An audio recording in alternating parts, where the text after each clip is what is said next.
Hello and welcome back to the Awakening Philosophy Podcast. I'm adjusting my camera like I do every time I start this podcast. My name is Jed. We are reading the Phaedo and we are on a hunt to discover the nature of the true earth. Wow. Last time we talked about why we should care. Why do we care about Socrates' definition of the true description of the true earth? Of course, we have concluded from our reading that he must be talking from experience and understanding of the experience. So he himself said, I'm speaking from my understanding of these laws of the universe and also from my own spiritual initiation experience. We are ourselves, in reading the text, we learned a lot about what that is. Specifically, it's some sort of education, which we're calling the art of the logos or dianoia, kind of understanding using a kind of paradigm called the dialectic, terms called the logos, directed towards understanding being, the higher search for causes, the cause of our world of becoming being. Now, this education and nurture culminates into what we're after, phronesis. So a lover of learning might discover this channel or the Balboa texts of Socrates and then become a lover of wisdom.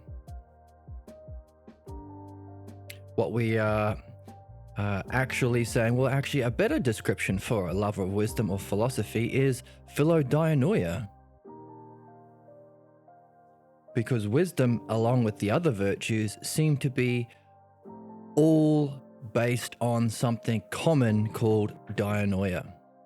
So if we are interested in wisdom or education, we could call that the art of the logos or dianoia. But also, the other virtues seem to be tied to the art of the logos or dianoia as well. So we can simplify it. No need to just pick out one virtue, the one tied with our education or learning, the virtue of wisdom.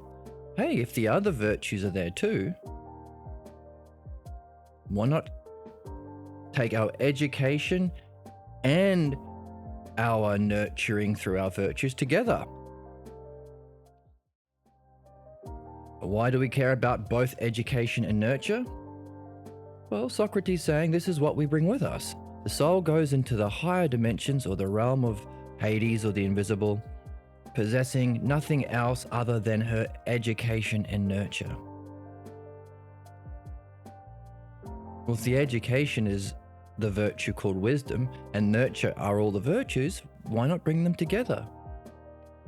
What's wisdom? Well, our working hypothesis is the logos, the structure called the dialectic applied to being. And doing it at all times, using it as your focus, as what you desire, as what you seek, as what you reason with. So these are the three virtues of the soul. Well, another word for that is dianoia. So we're really philodianoia.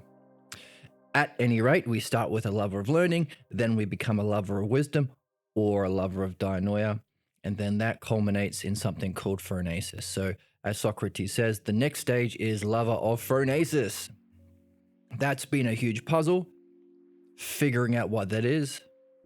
And of course, right above this line, there is no salvation from our soul or from our vices, except as becoming as good and as phronesis as possible. Throw more potatoes in, which means phronesis is, of course, the word, and motetin is means as much as possible. So that's what we're interested in, becoming a learner and then philosopher or a philodianoia, and then in the what Socrates is calling the spiritual initiation. If you reach that other dimension through dianoia and while practicing the virtues, desiring, seeking, and using and planning through dianoia at all times, even if it doesn't feel right, even if it's not familiar, even if it takes practice, then that experience, dianoia, culminates in contemplation. The experience we call nous, because there's no English word, which is interesting, limiting. But we have the Greek word nous, which is the experience of the realm of being, and we can integrate that experience with our understanding and virtue into phronesis. So, of course, there's a puzzle here. What's the good? If the realm of being, through understanding and the virtues, culminates in phronesis, the kind of learning we can take with us, then what's this good? Why did he drop in the good? Well, that's a puzzle. He said causes for something, which is in mind, are one thing, but the causes of causes is another. So maybe the good might be the cause of causes. That's a puzzle. So, education and nurture is what we bring with us. The education is the art of the logos or dianoia. The nurture is doing it at all times with all parts of your soul, a kind of harmony in our way of being. Those things come together for phronesis, maybe a second journey to the good. And so Socrates says, this is what I'm speaking for. I've gone through these sacred rites. And if we don't go through that, we end up in the bog. So if we, back up here, if we are unaccomplished in our purpose and uninitiated into the rite of initiation, the mystical rites, then when we go to the realm of being, we will be in the bog, in the mud, the barbarous bog. Borboro. Mud. But purification and perfection is what we're interested in. Purifying ourselves from our false beliefs about what's true and real and clear.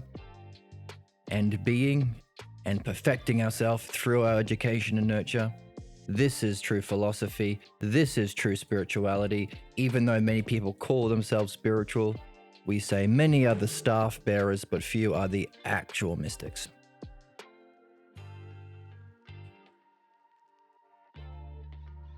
Interesting. That's practicing philosophy correctly. And we meet good masters and good friends when we go through this to that dimension. So Socrates says, therefore, philosophy is nothing other than the practice and study or art of dying and being dead. Because if they are masters and fellow adventurers, fellow travelers and leaders, then we're doing something. It's not the end yet. So this is why we care. There are many branches and circuits that can lead us to the unseen place, the realm of being. Therefore, we need a guide.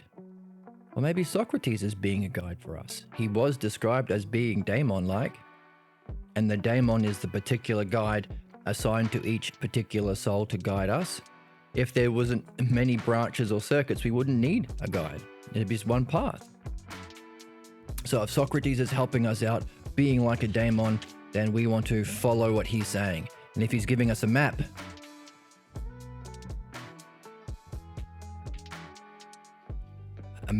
of all of these places, the branches and circuits, then it's best that we listen and not have to be led away with force and struggle and suffer much. Let's avoid the suffering, purify ourselves from human ills, as the texts say, and listen.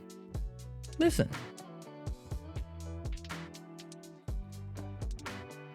So, speaking from what's he speaking from? His sacred rites, and we've unpacked that. That means he's experienced it and understood.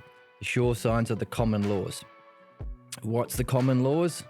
Well, if there is a universally understandable paradigm, not based on opinions, not based on faith, not based on prejudice, not based on belief, but is actually understandable because our reality is intelligible,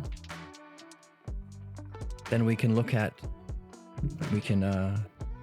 gain understanding, dianoia, and we can learn. We are here to learn.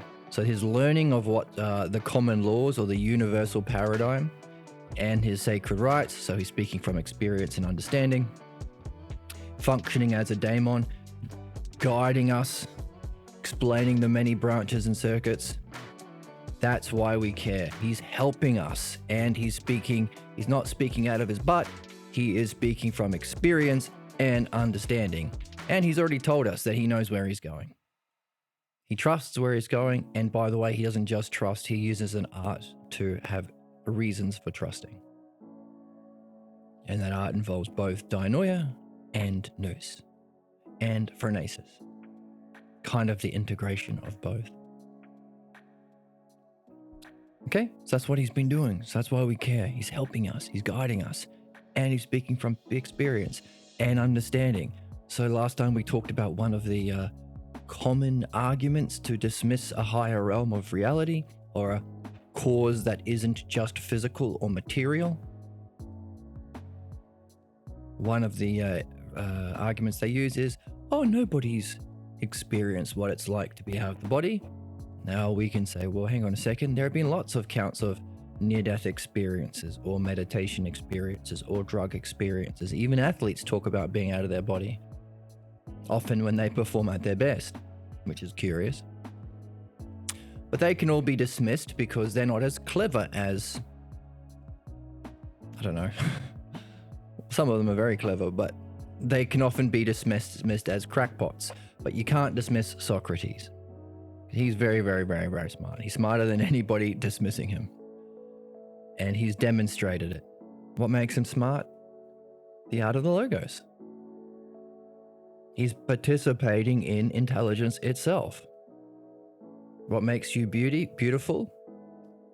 To the extent you participate or share in beauty itself. This has been the arguments we've gone through. Therefore, if he's intelligent, it's not because he's Socrates, it's because he's sharing in intelligence itself. So anybody can be as intelligent as Socrates.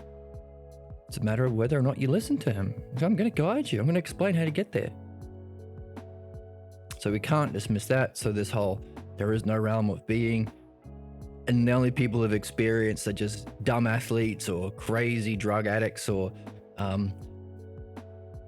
wacko people who've had a near-death experience. Okay, it's very bad reasoning, but you can't do it here because clearly he's defining philosophy in a very clear, intelligent way. And he's shown he has mastery of this art because he's demonstrating it. He's using it. He can follow the arguments and help his friends and predict what our world is going to be like in 2,500 years. So, that's why we care. It's the most important thing we can do. And of course, he calls it our purpose. This is why we're here. Now, we start with trust. So this initiation from our into phronesis, from our learning and practice, is our purpose. So we call our human purpose, we can call that our destiny or the destiny of man. We could call it the meaning of life. So he's sort of giving us, hey, the meaning of life, which is one of those things that's also dismissed by what Socrates calls philonikos, people who like to argue and debate and fight. Or anti-logos people who don't learn the art of the logos, they just shut down the art of the logos. They just fold their hands and say, no, convince me, but I'm not going to listen. You know, we've seen a lot of those.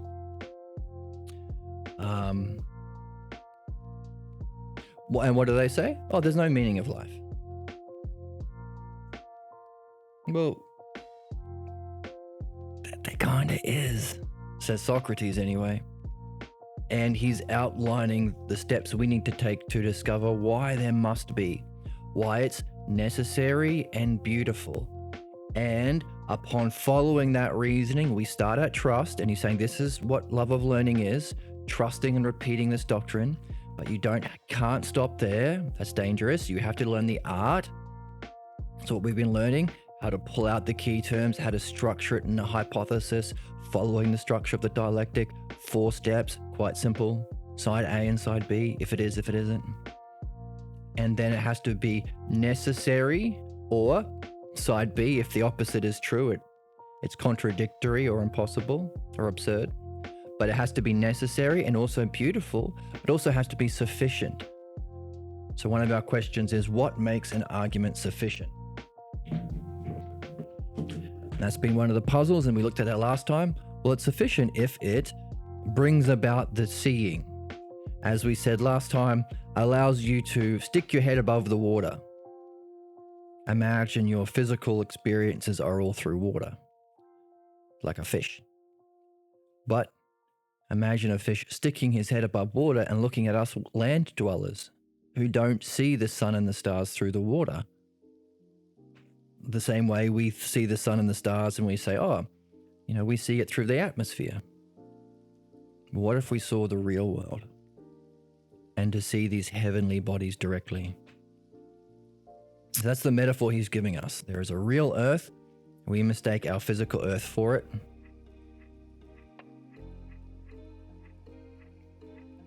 Just as a fish mistakes. Excuse me, I'm just fixing my lights. Mistakes the sea for the real earth. So,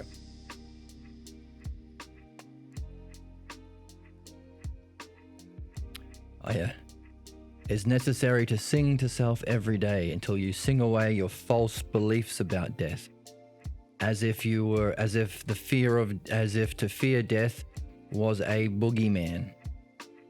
And there is nothing you should more spend your money on than to find someone who can sing away these fears of death, especially considering this is our whole purpose.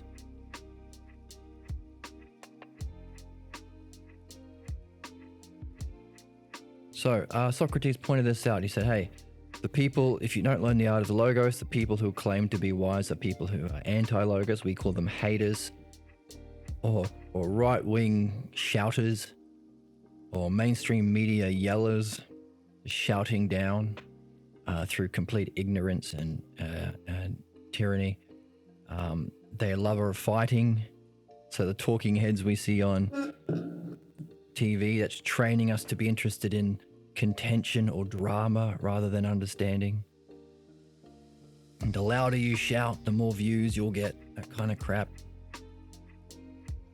They say there is no understandability, there is no logos, so there is no way of understanding the meaning of life, our purpose here, the nature of reality, the nature of being, the nature of the dimensions of reality. They'll reject it, and they'll reject reality itself, says Socrates. There is no being, there's just the physical world. And they will say there's no art. Therefore, there is no artful use of both our understanding and the paradigm that exists objectively, that we can use to objectively benefit. Objective means it's true for everybody. It's not just opinion. Here we go. They will spend their time contradicting the logos, and they think they're most wise, and they have thoroughly understood that nothing exists that's sound and stable in reality, the realities, or the logos, and there are no rules of the art.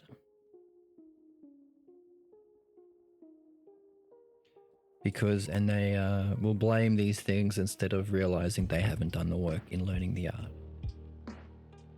And they'll spend the rest of the life hating and reviling logos, which is understandable and knowable, and it's all of these three things. The reality, the logos must exist as a reality to be the paradigm for what we understand. The logos is what we do in dianoia, understand the logos, follow the logos. And of course, the art requires both of them so that we can benefit ourselves. And the benefit purifying what's not true, perfecting what is true.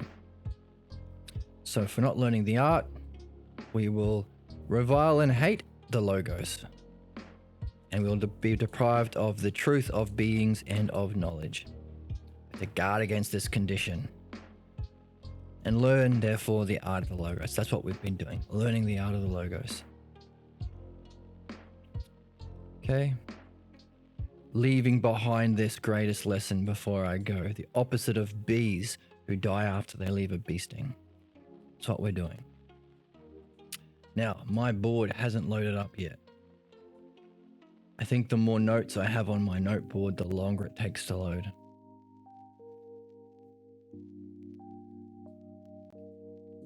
So we can't draw pictures yet.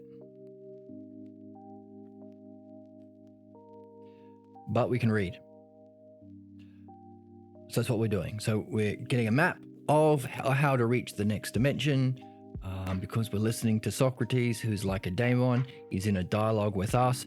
Our job is to match him, to be a participant of the logos, to listen, to follow. If it was easy, then, and there was one path, we wouldn't need to listen, but we should. And we have to, therefore, from listening, develop an out of the logos, which can allow us to avoid our worst conditions and fulfill our purpose. Straightforward? Sure. Simple. That's what philosophy does. It makes it simple and straightforward. Now, all of those terms used in that summary that is simple, what's the meaning of life? Easy. Learn the art of the logos, practice it at all times. That culminates in this thing called phronesis, which is a kind of state, as well as an art that you can take with you. When you separate your soul from the body to do the real work of philosophy without distractions of the body. And it also allows you to escape the cycles of reincarnation. To meet better people and gods who've done this work, fulfilled their purpose or the meaning of life, and they'll become fellow travelers and guides. And they're also eternal and immortal and indestructible, so gods. Better men and gods they will be. And it makes sense. Of course it is. Of course we're here to learn. Of course we can't take our money and our Bugattis with us. Of course whatever we take is going to be something that is tied to the soul. And of course, what does our soul do? Learn. And of course, what we're learning is a kind of remembering. We've already seen that many times, going from the particulars to the cause. What's the cause of equal things? What's the cause of beautiful things? What's the cause of physical laws and what maintains them? And where does this guide that we have come from?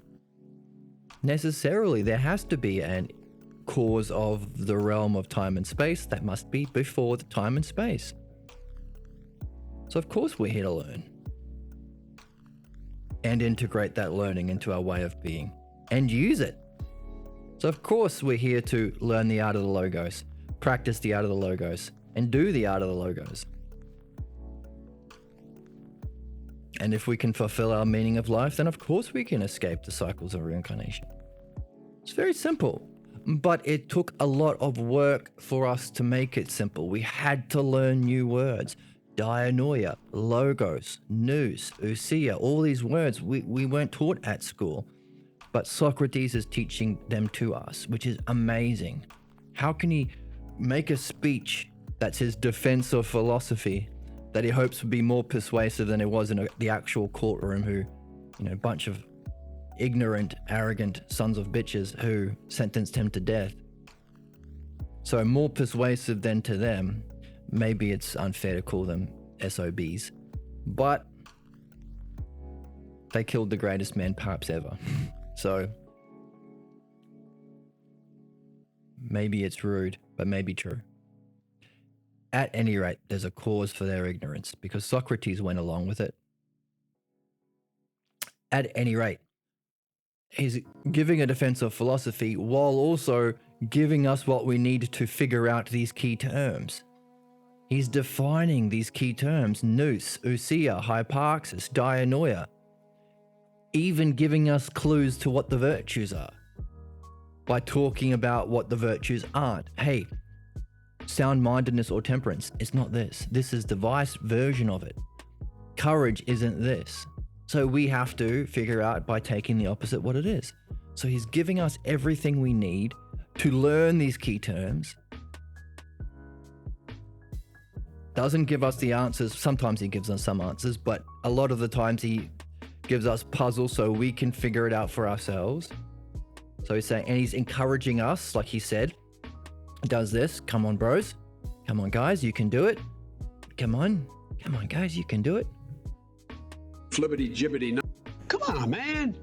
Come on, man, you can do it. He said that. Everybody starts as a lover of learning of the physical world with the physical senses, but Socrates takes hold of you while you are imprisoned, encourages. Let's bring up the text. Encourage.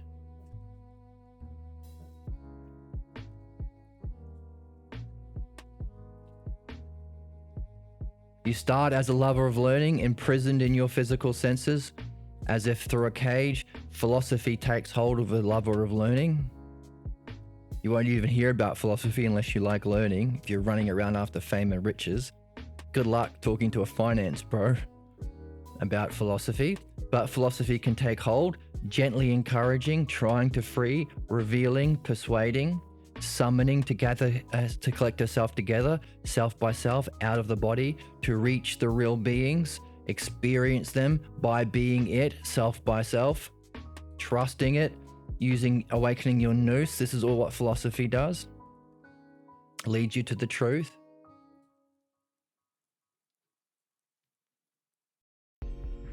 So he's doing this. So he's telling us what he is doing to us. He is a personification of philosophy. And we are, if we're even in this text, we are a personification. Lovers of learning. But the more we learn the art of the logos, well, as we learn the art of the logos, when we start to do it, start to pull out the key terms, start to organize them. Now we're a philosopher. We're learning wisdom. We're learning the art of the logos. And then, of course, once it's sufficient, we judge its sufficiency by not only that it's necessary and beautiful, and therefore persuades us to change our mind, but also it will give us the experience of the higher dimension itself, that we can integrate into ourselves because we've been practicing it, because we've been learning it, so we know how to understand it, how to make sense of it, how to integrate it. We've already been using being as the paradigm for justice, for what we seek, what we desire. We just had a better glimpse of it. We had an experience of it. So we're just, solidifying it, really. So he's doing all this in a speech about his defense of philosophy. He's not just defining it, he's demonstrating it with his friends. He's dividing it up so we can solve the pieces together, so we can analyze it, bring it all together into a unity, and synthesize it, and then analyze it to better understand his doctrine. He is giving us what we need to do a dialectic on the dialectic, which is amazing. What a brilliant person. Yeah, so no wonder he's saying, yeah, I've completed my task here. And I'm going to pass on what you need to complete your task here too. So that's why we're reading. So good for Socrates. And good for us. Now we might have counterattacks. Well, how come my parents didn't talk about it? Well, how come my teachers didn't talk about it? How come my priest doesn't know about this? How come they're interested in belief and faith instead of understanding and reaching that which is beyond belief? Well, this game hasn't been around for a long time. After Socrates, this was banned.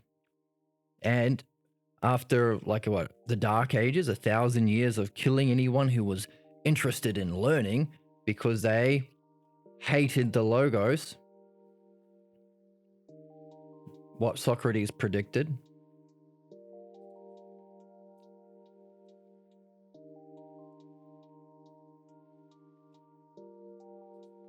They will spend their life reviling the logos. Here we go, he even said it. They did not blame themselves or their own lack of art. The Romans, the tyrants and fascists who ruled religion and government for the last 2,000 years. No, they blamed the Logos. What does a fascist do? They kill the thinkers.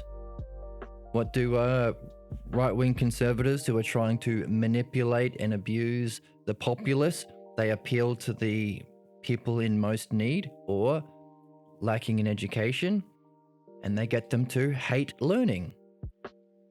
You're not one of those book readers, are you? And they burn books. Literally, they burnt these philosophy books. They burnt down the Library of Alexandria like 3 times, I think.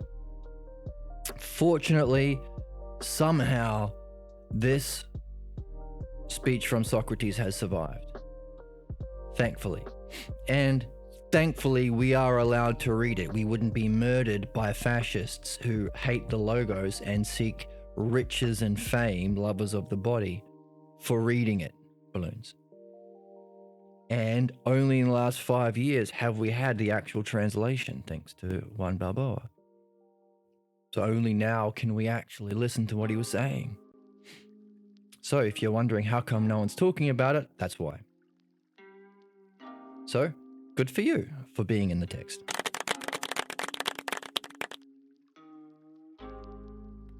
And good for you for, being a fellow traveler and fellow guide. If you're learning the art of the Logos, you can practice it too.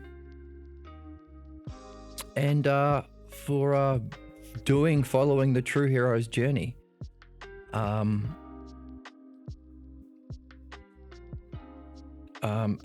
Following a new path.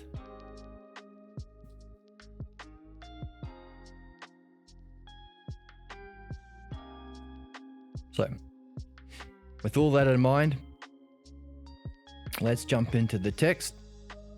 Oh, let's do a quick review. My board's working. This was our work last time. Somebody in the sea, that's like us. Just using a metaphor to describe what he is like talking to us.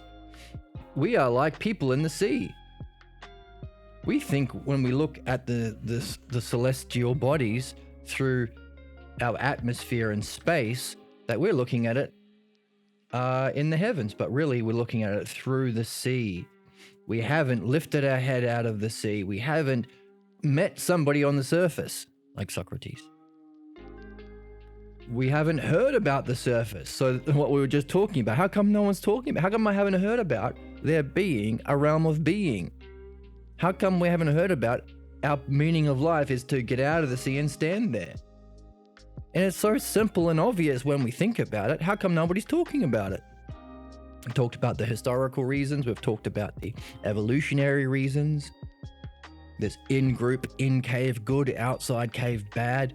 Blind allegiance to the tribal leaders in caveman times is a hangover from early evolution that needs to be overcome so we can become rational and join the actual human race. And we talked about, we've only had the text for about 5 years, so we haven't even heard about the surface from anyone who's seen it until now. So this is us. So we want to stick our head out of the ocean like a fish and goes, oh my God, there's this whole world out here. So the fish sees the real world by sticking his head out, just as when our souls become winged, we can escape the physical expression or reflection of the earth and see the true earth and the realities. So in a kind of reflection. And another way of describing it is, well, we're kind of like, imagine, to use the surface of the earth as a metaphor, we're in the valleys. This is us here. We need to climb up and really see what's going on. So this is what Socrates is saying, this is why he's saying it, this is why we care, this is why it's rare, this is why the stakes are high, this is why we need to do it to save our souls, to fulfill our life, to do this. to go from the physical world of becoming over here. Where's my pen?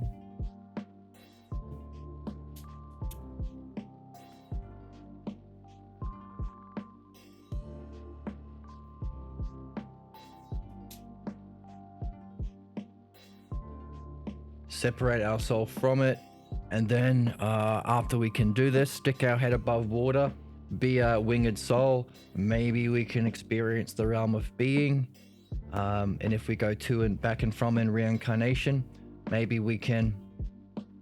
So if we call our soul out of body the fourth dimension, call the unseen realm of Hades the fifth, maybe there's a sixth where we escape our reincarnation, meet better humans and gods. But if they're also travelers and guides, maybe there's a seventh. So we're looking for a map of all of this. So we can do it. Yay. And Socrates says, whoops. We do all this for our own benefit. He says, here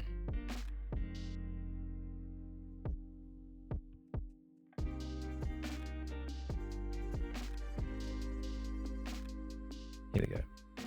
Behold in what a greedy, not selfish. Selfish is a problematic word for many reasons. Talked about that before. Behold in a greedy way I use the logos. If I say hits on being true, then it will be persuasive in a beautiful way on its own.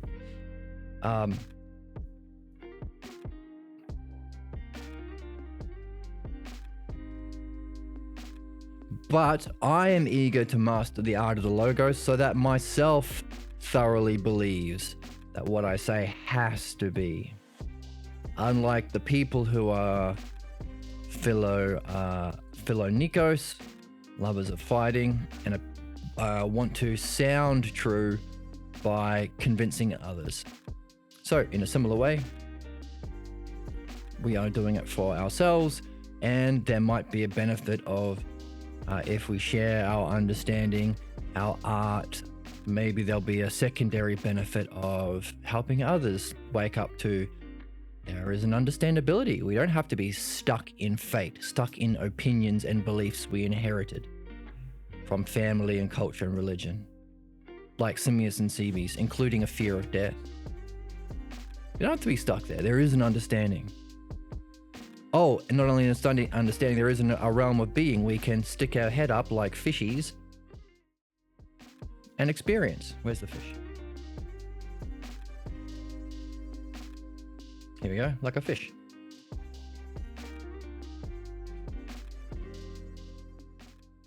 Like a fish. Dog barks at the fish and the fish says, because the fish has a cold. Okay, we can stick our head up and we can understand being. That's the art of the logos. It's the paradigm, in fact. And we can use it to benefit. That's needed for an art. In other words, we have the tools now to understand the cause of problems and understand how to remove them through the art of the logos. Because as Socrates says, just a reminder, the same art can recognize both the ladder up and its shadow, or the doctor's art, for example, knows health and sickness because it's the paradigm and its shadow. So if we listen and we learn, we will learn the art that's needed to solve human problems, both within our soul and as the whole, and reach our highest purpose, fulfill our purpose, our destiny, or the meaning of life, both ourselves as a soul and secondarily as the whole. And maybe prevent humanity from playing out the shadow, following its train tracks to its crash, which is a shadow or a distortion of following the ladder up to its brilliance. See? Fate and destiny, purification and perfection. These have been our themes all the way through. So, good news. Hooray. Hooray, we can do it. Hooray hasn't been done yet. Well, sad hasn't been done yet, but hooray can be done now.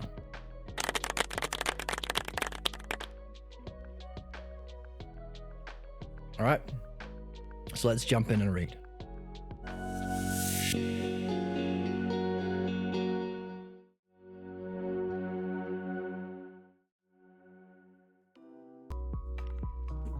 So,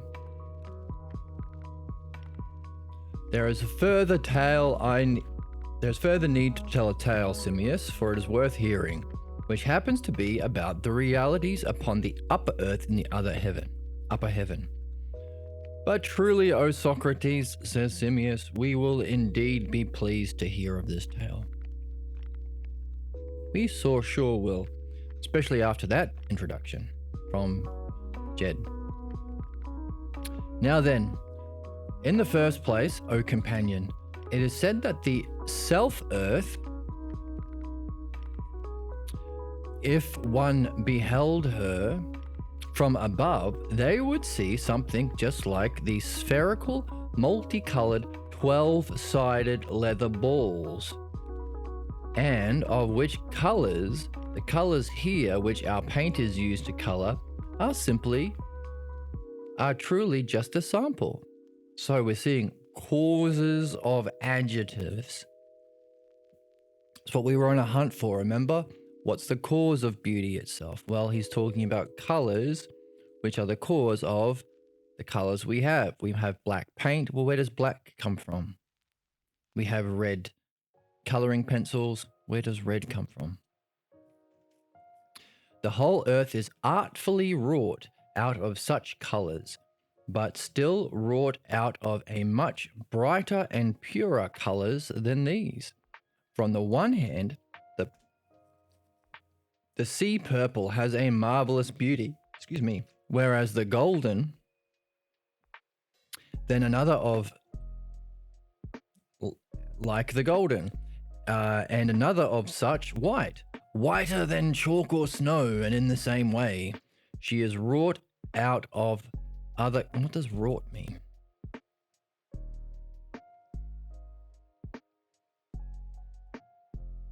Shaped, made out of, fashioned in a specific way. Why is he choosing wrought? What a strange word to. She is made out of the other colors and still more numerous and beautiful than any we have seen. Okay. So a higher level of number and beauty. An artful, so we're wanting art. So here's the use of art, we're mentioned again. Multicolored, 12-sided ball. Okay, so now he's describing Earth. So we need to draw a picture. So what is this Earth?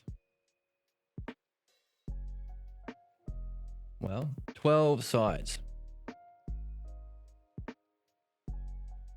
12 sides. Multicolored.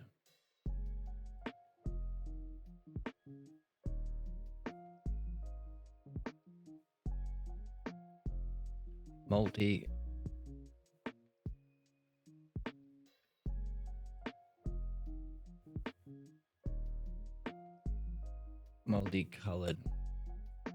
How do you spell color? Let's use the American one. I don't like the way it looks. Is it 2 L's? You don't need to hear me say that.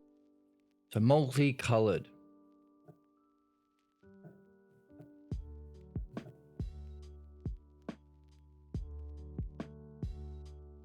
We have a circle thing.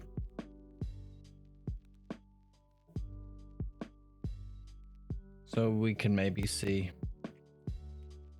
Okay, so I'm going to look up what a 6-sided ball looks like. A 12-sided ball. Dodecahedron. 1, 2, 3, 4, 5. So 12 pentagonal faces, a dodecahedron.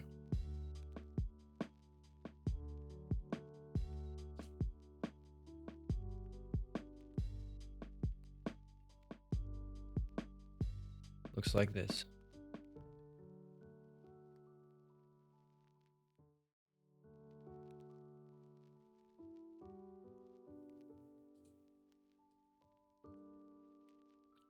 Looks like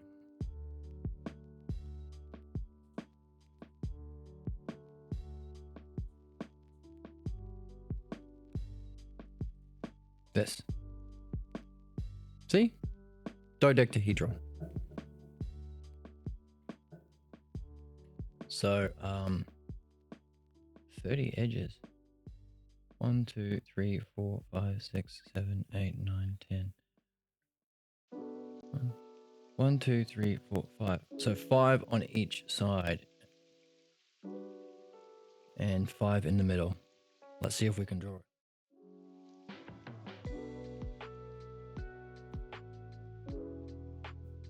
So 1, whoops.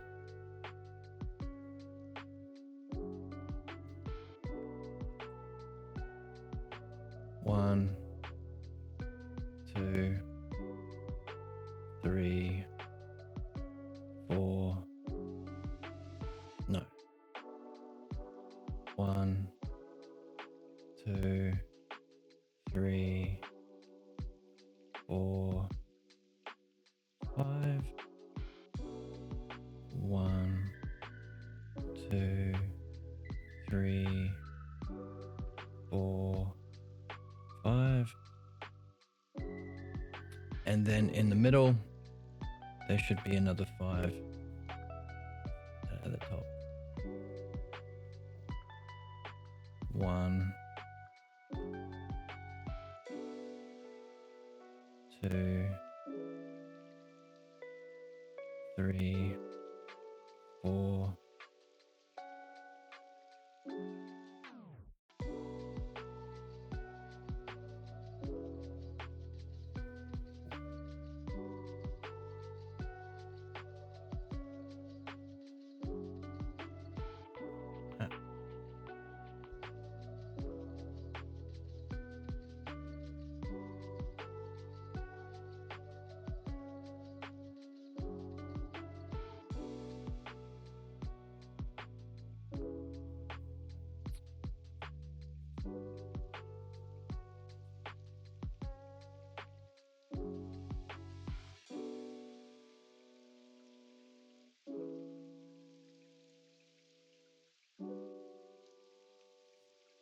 Okay, and then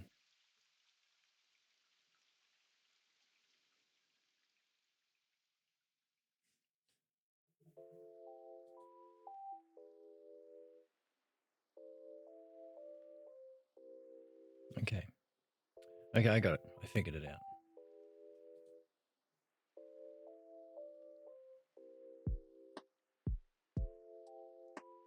There. That's what it looks like with different colors. 1, 2,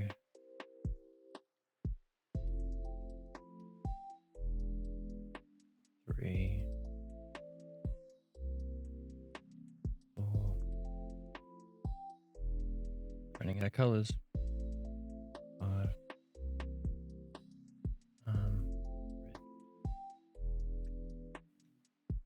So this is what it looks like. Interesting.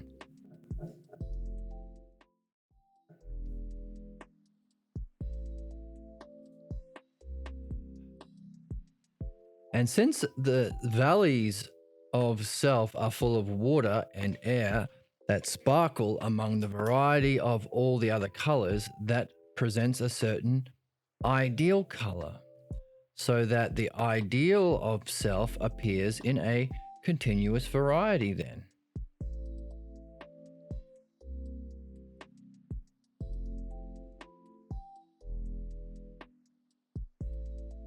So he mentioned valleys already to do with where we are, but I wonder if he's saying the valleys of self Earth are sparkle, presenting an ideal color, continuous variety.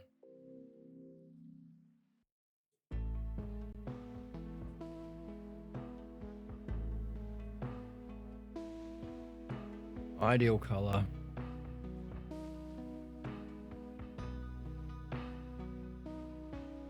From their self valleys.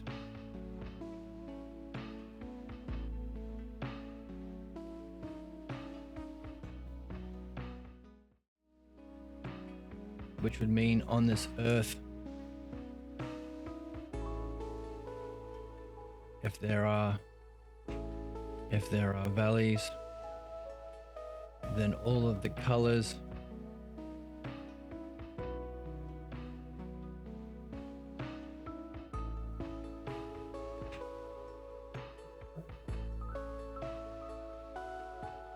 were coming together to present a ideal color.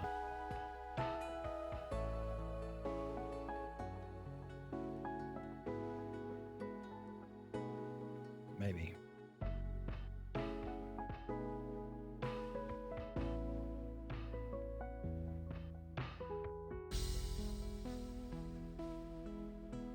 Could this be it? Could this be it?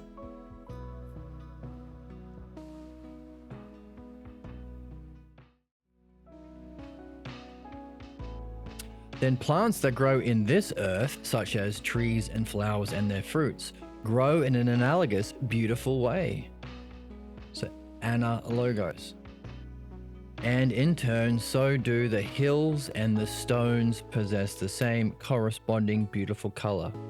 But they are also smooth and transparent. So there are trees and flowers and fruits and hills and stones.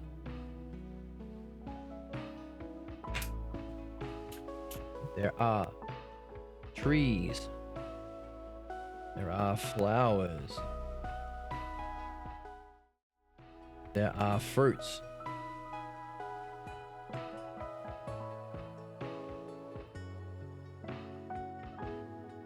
There are hills and stones.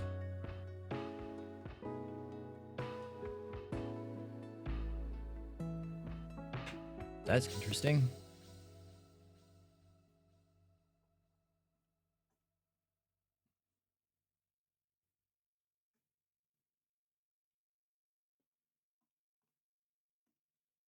So there are trees. There are flowers. There are fruits.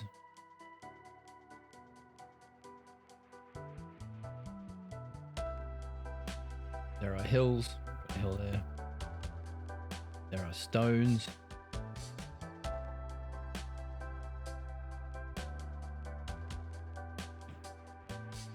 And they're beautiful.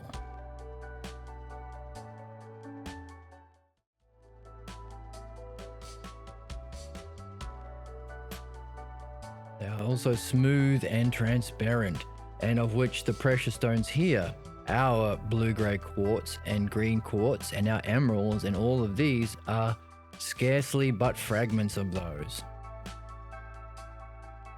Okay, so these stones are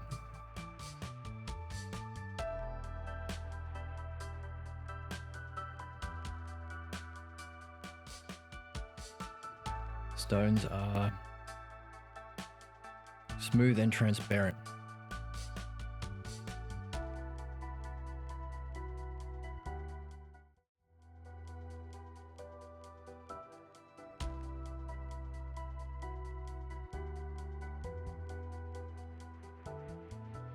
And these are the cores of our gems.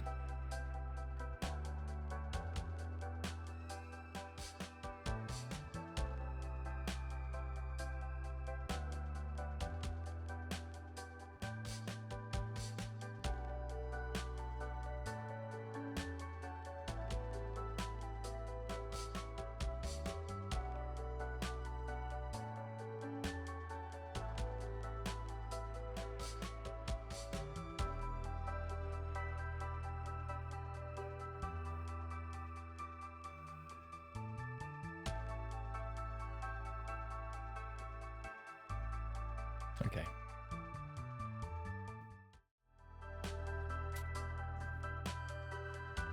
And are not subject to decomposition nor to corruption by decay and brine, just as those here have indeed been subject to breakdown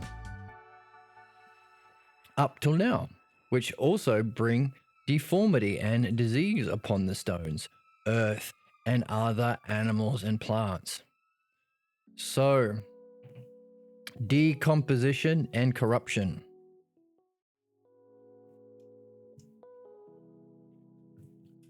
So all of these things, there's animals too. Wait.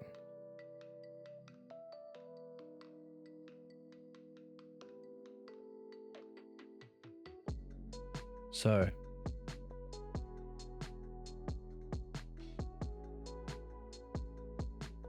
no, it's unclear whether he's saying all of these or just the stones. No, just the stones. They are no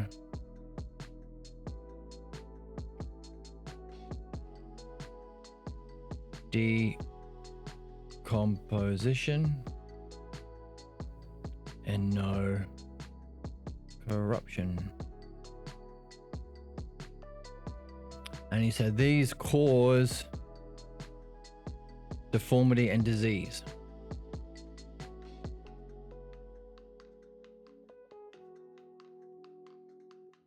Deformity and disease.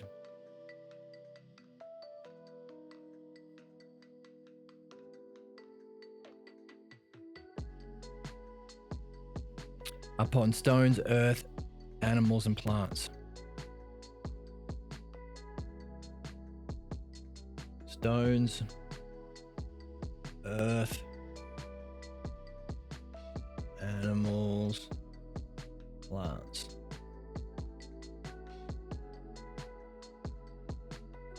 Okay. Is he telling us the cause of disease?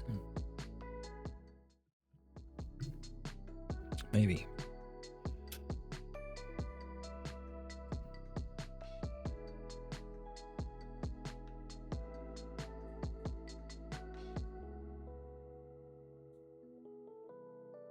He's saying the cause.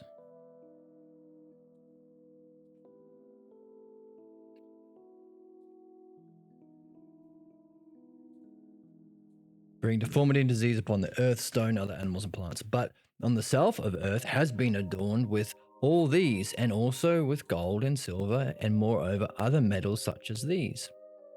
For self is revealed by nature, as being broad-breasted. What does that mean? I don't know.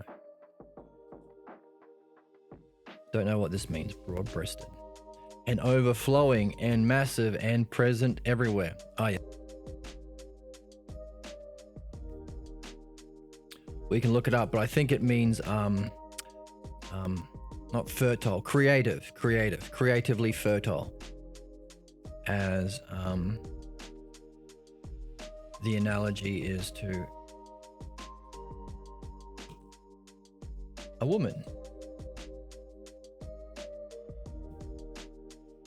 Let's make sure. I have heard this before, but it's good if we make it our own.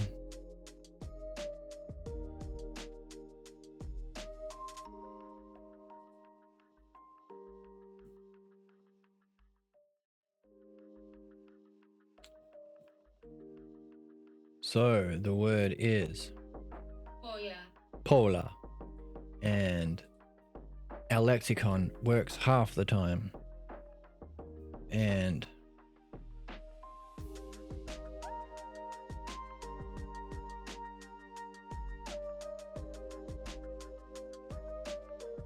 polis, many, feminine. I brought a lot of oil. You put too much sugar.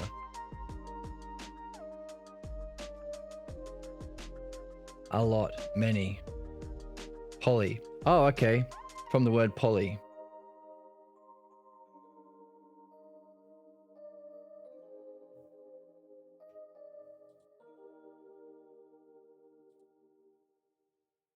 Many.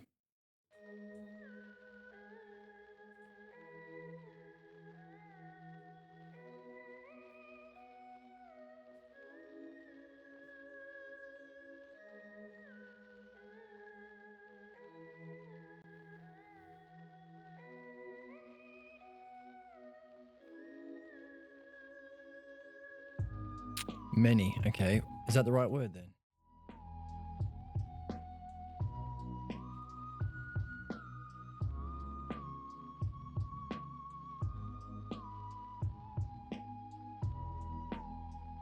I don't know where he's getting broad-breasted from.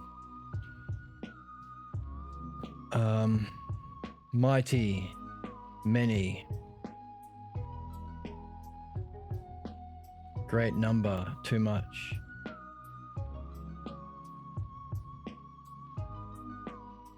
Yeah, I don't know why it's broad-breasted, but I have heard that expression before to mean creatively productive. Overflowing and massive and present everywhere, so that the idea of the self of earth is a spectacle for the sight of the blessed. Now, generative. So these words mean generative, omnipresent. So this word also ties in with the idea of cause. Now the things that are lacking.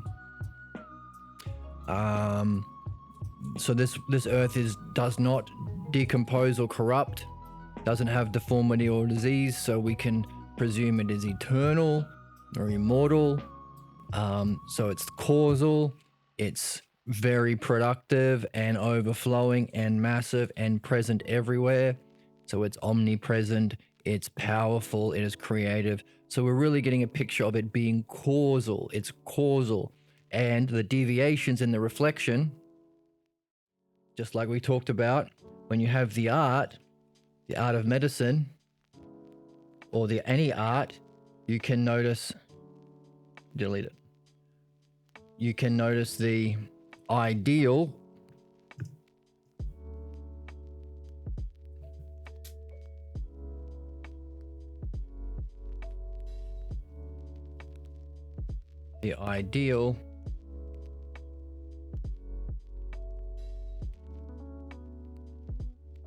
but also you can recognize its shadow, or another word is its distortion. It's distortion. Same art. So if this is the self-earth is the ideal, we can notice its shadow, that it causes the shadow, but the variations or its distortion causes its problems. Therefore, this model that we've been using for to understand destiny or our meaning of life or our purpose and our fate or our problems or our human ills. So by the way, I encourage you to do a dialectic on both, because there are a lot of terms that you can bring in together. Our purpose, you could say it's the meaning of life. But also over here, you can say this is the human ills.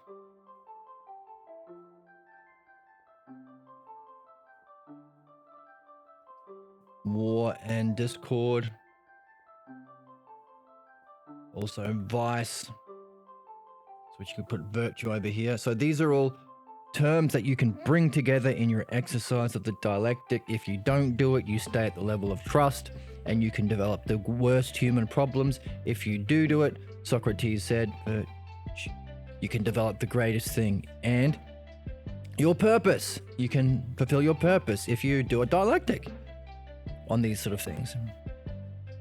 So just as we can recognize the same art recognizes both, the same art, we can recognize this principle that is reflected in our art of the logos to find out how to understand and remove human problems, which we also call purify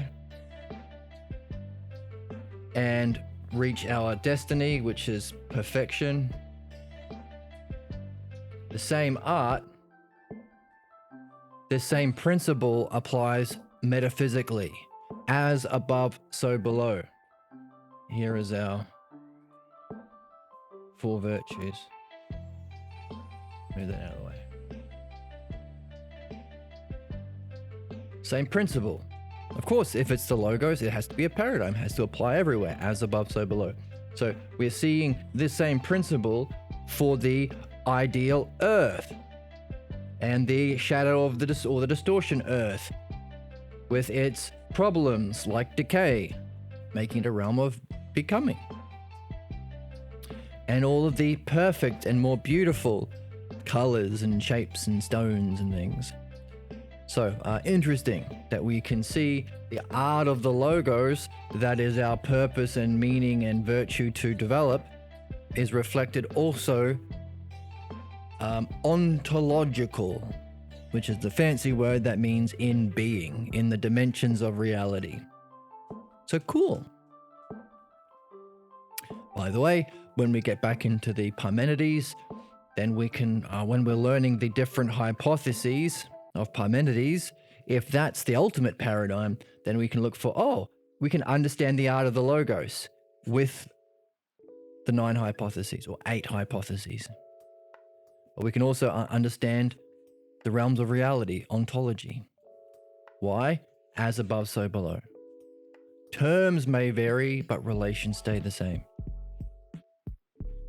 A principle that's needed for metaphor. Terms, sheep is to shepherd, as people is to king. That's a metaphor, an analogy.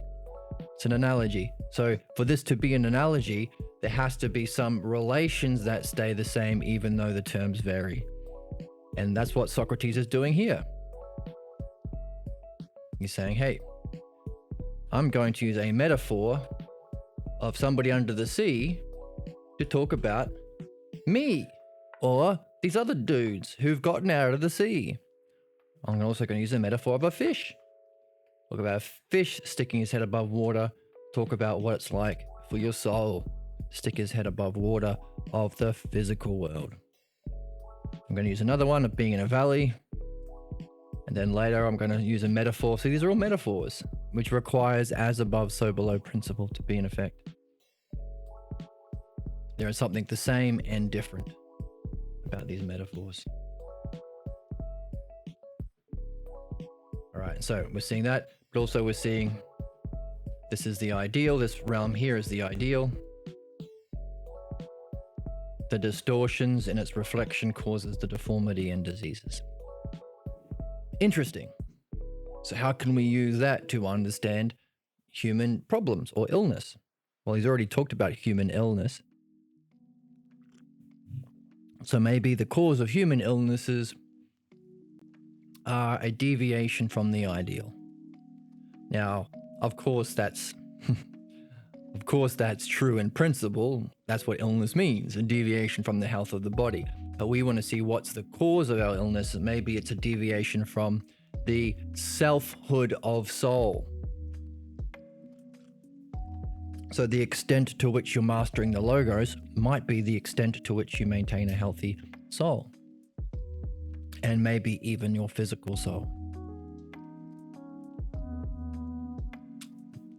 Paradigm shift in terms of medicine? I don't know. Maybe. So, a spectacle for the sight of the blessed. Yeah, if you're lucky enough, if you're blessed enough to have that experience, it would be quite a sight to behold. Now, we have the Greek, which means we can do a little bit of investigation here. What's the word blessed? Eu, which means good. And what's this word? Oh my goodness, it's daimon. Daimonon. Daimonon.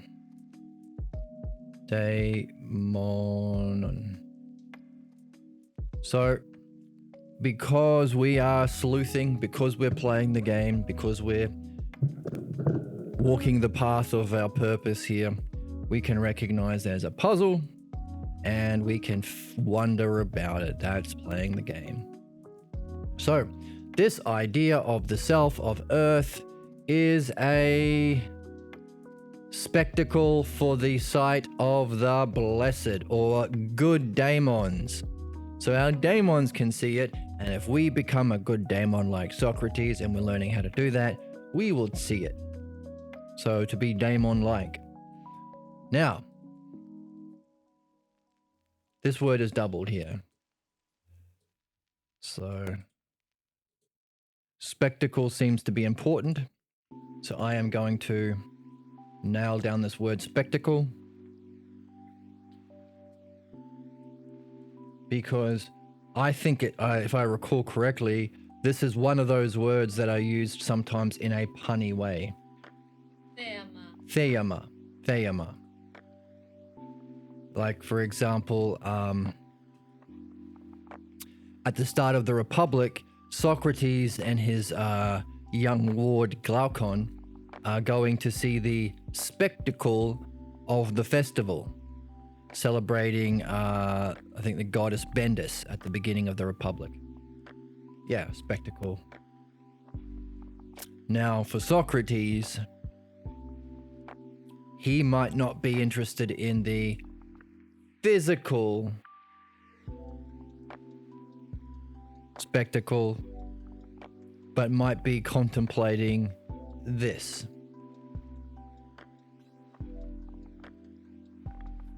This kind of spectacle. So, this is interesting. Keep an eye out for spectacle, because we at least have two definitions now. We have this kind of spectacle. Theama.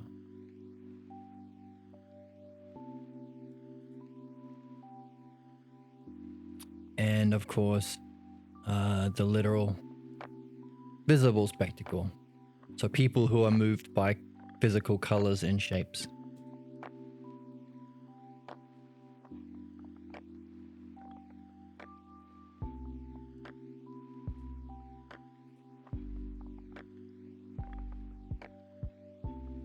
So let's highlight the word spectacle.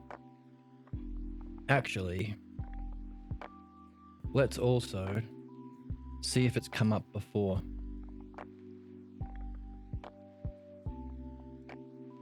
Let's do a word search for this.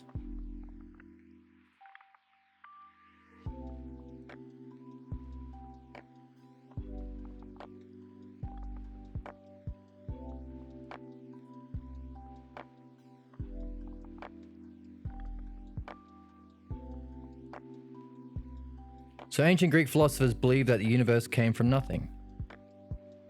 No, I don't see that there, that here.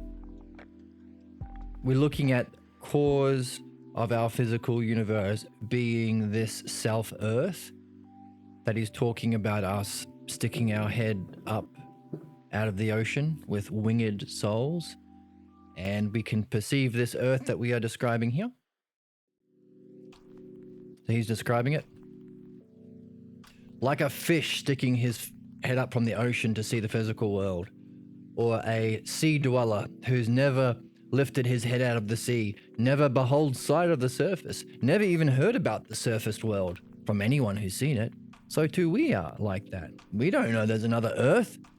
We haven't lifted our head out of the sea. We haven't behold sight of it. We haven't even met somebody who's done it, except for Socrates right now. He's describing it. So our winged soul can stick our head out of the physical senses, the physical world, behold the true earth and the realities. And now he's giving us some descriptions. It's like a 12-sided, multicolored leather ball. There are more beautiful and more colorful trees, flowers, fruits, hills, and stones. The stones are smooth and transparent. There's no decomposition or corruption, which is the cause of the deformity and disease in the stones, earths, animals, and plants of our physical world. Have I ever read anything that may imply that a thought came from nothing? No, I haven't. I don't think that's possible. You can't have something from nothing. It doesn't work. Because if nothing can create something, it would have within it the causes or conditions for creation.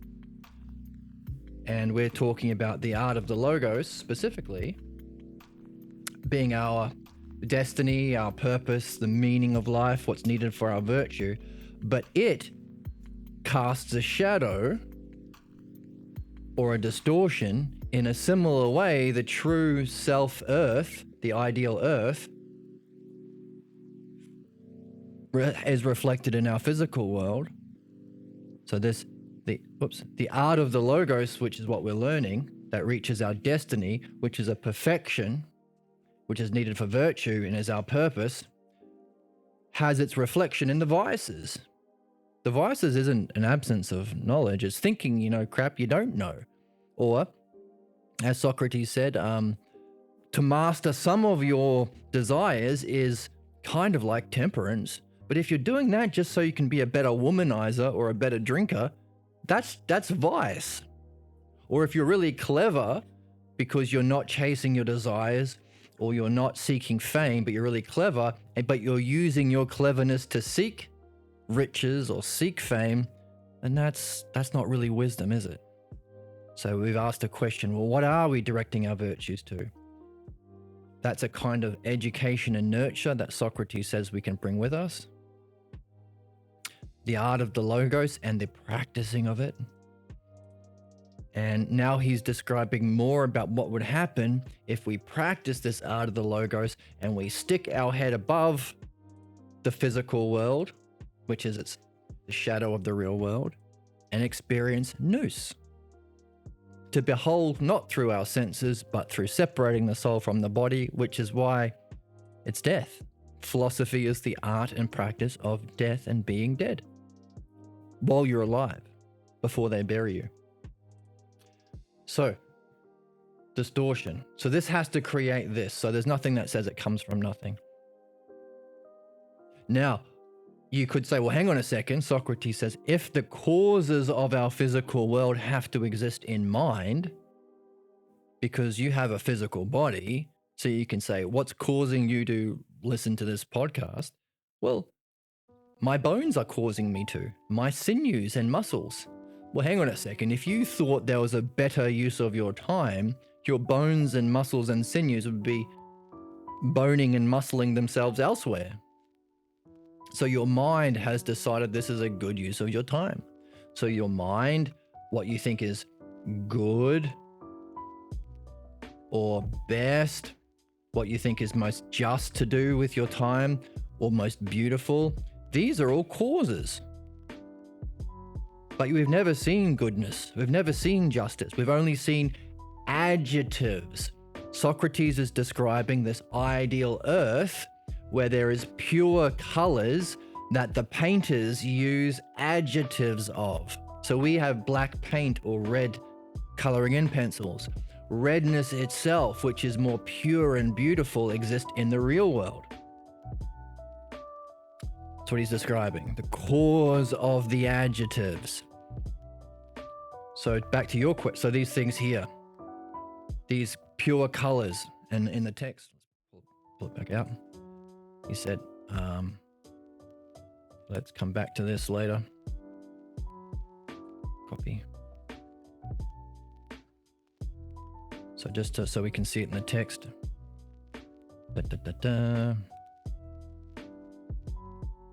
So the cause of, so these more numerous and more beautiful colors.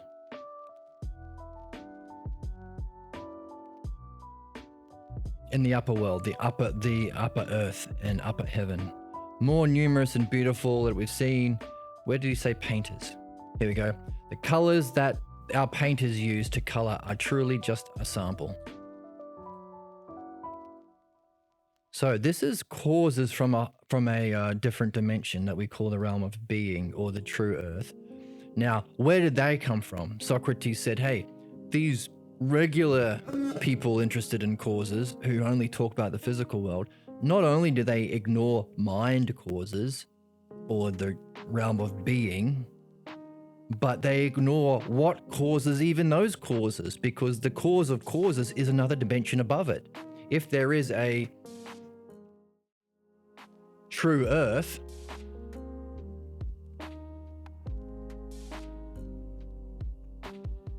that's the cause of all of these things, well, what caused this? That's one of our questions. And if this is being that can be experienced, like a fish sticking his head above the water, then what's the cause of experience? Or what's the cause of being? Or another question, who is it that is experiencing it? And what's that? What is that which is beyond being? Can't be nothing. Now, those who reject the logos and have the worst defect of the soul, as Socrates says, will reject. Maybe like often Buddhists will say, oh, nirvana. I have reached an state of self that is beyond experience. Well, can you talk about it? No. Well, why not? Because we are not doing the true spiritual task. Many are the staff bearers, but only philosophers are the true spiritual people. Why? Because if you don't develop an understanding when you stick your head above the water, how will you understand what you're experiencing? Not only for this realm of being, so if you haven't purified your problems, you might say, oh, I experienced Allah. Really? Sure, that's the only that's the only language of pure light or pure being or immortality that I've learned, because they haven't learnt the art of the logos, which is our purpose. Equally so, people who experience that cause of mind causes might say, oh, it's beyond regular language and regular experience, therefore it's nothing. Uh-oh. That can't be, nothing can't be the cause of something, because then you've given a quality to nothing. If it's got a quality, a causal quality, it can't be nothing. So if we have this kind of reflection, we can make sense of why Socrates calls this the actual spiritual task. Many are the staff bearers, few are the actual spiritual mystics. But it's a good question. Good question though. What is the cause of causes? And why can't it be nothing?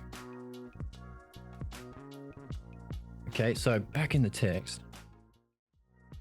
we recognized that there was a funny word that stood out to me. Why did it stand out? I don't know. It had a capital S, but I saw a repetition, the same word repeated twice. That's often a hint. It was right before a key word in the text, good daemon. So I did a search for it, because one of the ways he gives us puzzles is he gives us a key word or something to stand out. That's a puzzle we need to solve. One of the ways of solving the puzzle is weave this section with the other section that mentions the same word. We've got 2 other times this word has been mentioned. Let's see if it's relevant. Here. So, if we are kept busy by the corrupting agent of our body, we will be filled with passions and desires, fears, illusions, foolishness. We won't reach reality or phronesis. That's the state that we want. And it will give us our war, civil discord, and battle. So again, he's highlighting this corruption is from being focused on not the true earth, but the physical earth. That's where our problems come from, especially because we're enslaved to the body. Because wars arise from the desire to acquire possessions for the sake of the body, that we are compelled to acquire riches. We are enslaved to its care, have no leisure for philosophy, and even if we do, it falls in again, presents itself in a clamor. But it drives us out of our mind, so we don't want to be connected with our bodies as much as we can. We want to be like the fish who sticks his head out, or the soul that grows wings. Becomes like a good daemon. If we ever intend to enter into a pure state, one must be liberated from the body. We must behold the self-realities with the self-soul. So here is the first time we had our word we're looking for. Is it significant? What do you think? Behold the self-realities with the self-soul. There's our word. Okay, how do I pronounce this? Copy. I want to know how to say it. Shall be. This is our sewing needle of infinite truths. We sew the sections of the text that fit together. Theateon. Theateon. Theateon. Theateon. Okay, so this is the first time we saw it. Is it relevant? What's the second? What are we on? We are beholding the idea of the self of earth. What a theateon for the good daemon. Fits, doesn't it? His doctrine, so the first time he mentioned it was in his doctrine, that philosophy is dying, separating the soul from the body, which is a purification from problems. But he said it was to behold the self-realities. So it fits. We are beholding the self-realities. So so this weird section where he's talking about a multicolored football is making more sense to us if we weave together the other sections of the text that we've been working on. Like piecing together a 12-sided football. We're piecing it together, aren't we? How amazing is this guy to talk in this way? Or, as he said already, don't worry about Socrates. Socrates is calling in the logos and watching the logos. And before he talks, he contemplates the self. So maybe it's not Socrates talking. Maybe we're talking to self. Oh, thumbs up. The other time the word theaton comes up was here. Let's see if this fits. Maybe it won't.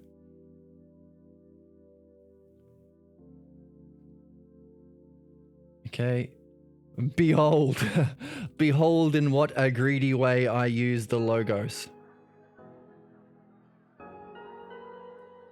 See, what's he talking about here?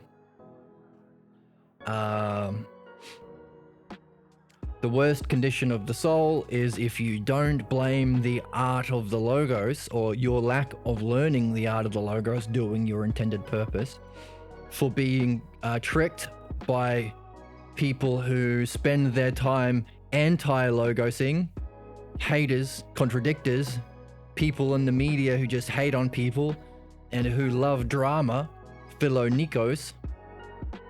They will trick you and con you.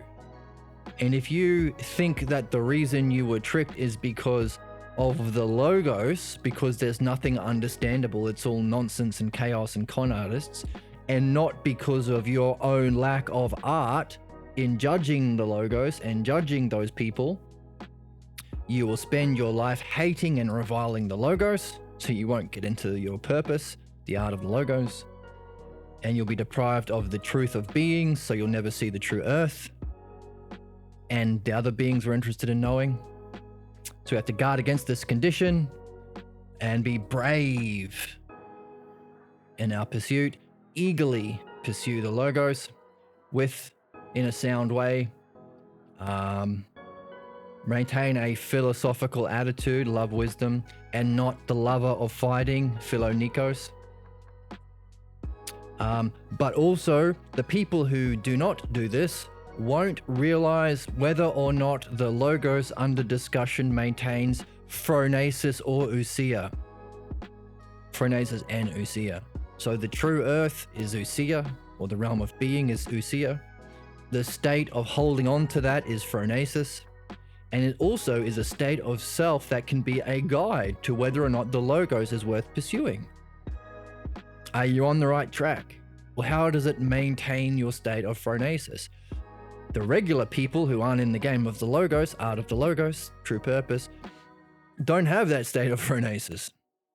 So when they die, they're going to end up in the mud and reincarnate as a wolf or a donkey or a bee or maybe a goat. Okay, so bringing in the logos and art and phronesis. So this is why. So they are only eager that those present believe what they set forth. Of course, they don't have our standard of truth, phronesis, logos, art. So they're only interested in people believing their crap. Con artists, we call them. People who start a crazy religion, or any religion really. Politicians, we call them, right? Mainstream media networks run by billionaires, and so on.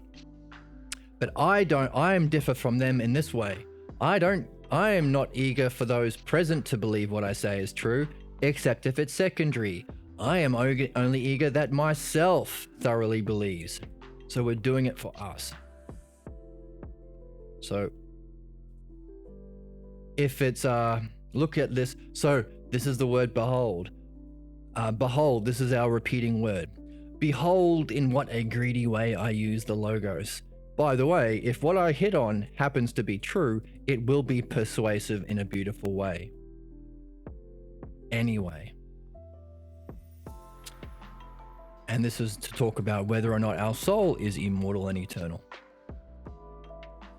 So I come to be an advocate for the logos. So this is the other way. So beholding, so we've got two kinds of beholding.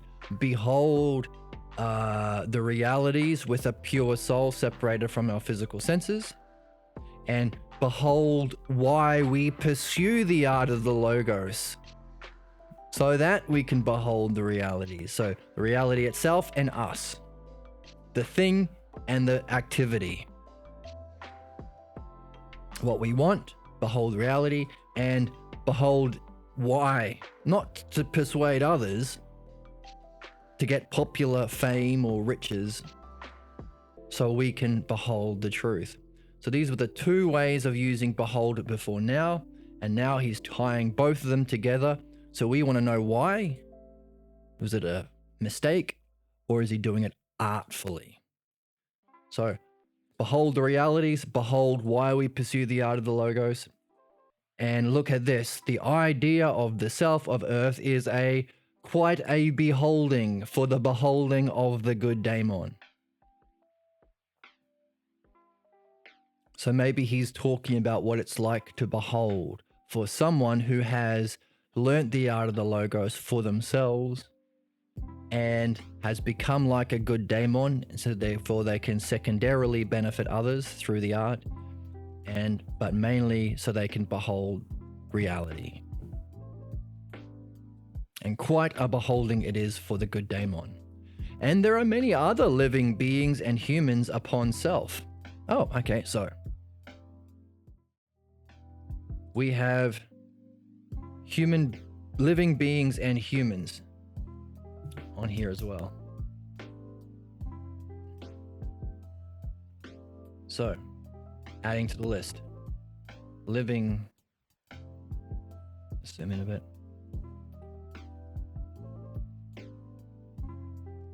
We have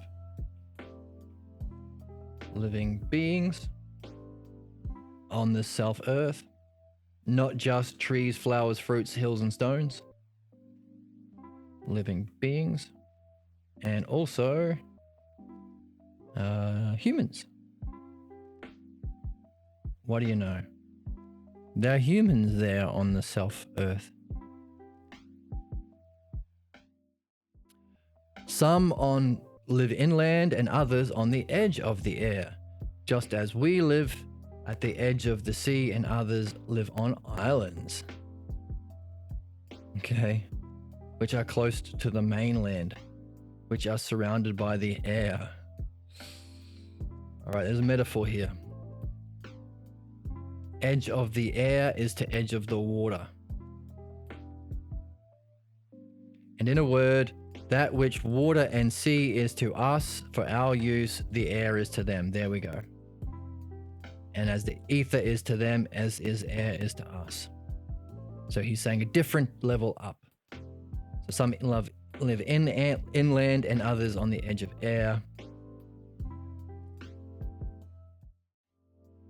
So there are habitations for these people.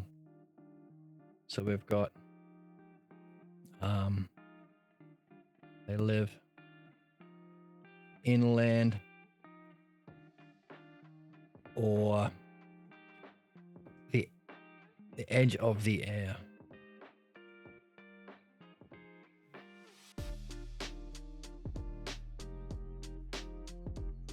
So water and sea is to us, air is to them.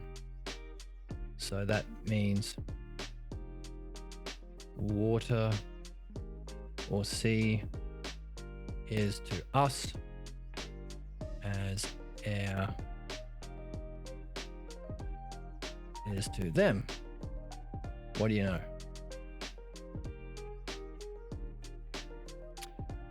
And the ether is to them as the air is to us. So we can extend out this a little bit.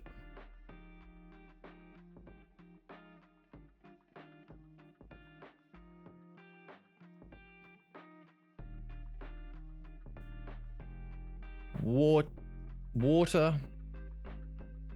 Whoops, too far. Water is to sea, is to air, is to us as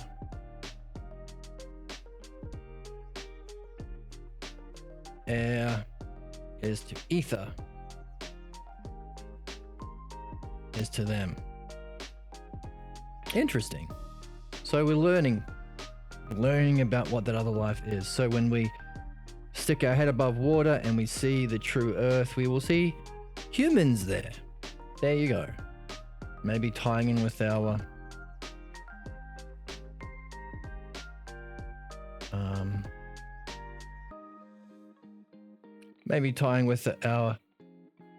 better humans who've completed their work here, or maybe tied into the fourth and fifth dimensions. Don't know yet. At any rate, there are people there, and they live in different places. Like people live on islands or inland. So too do they live on the edge of the air or inland. Weird. Wow.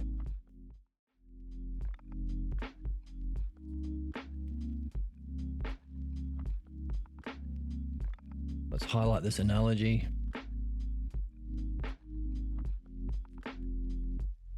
Water and the sea is to us as the air is to them. The ether is to them as the air is to us. Nice.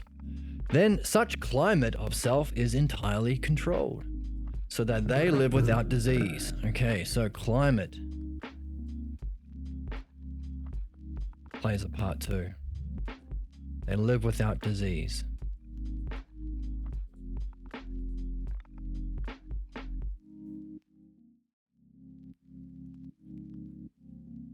Let's add that in.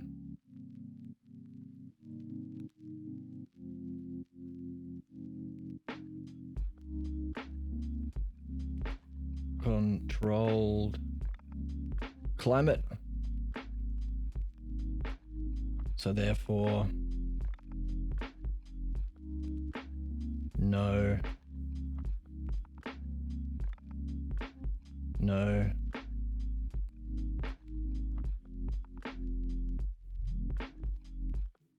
dis-ease. No disease for humans.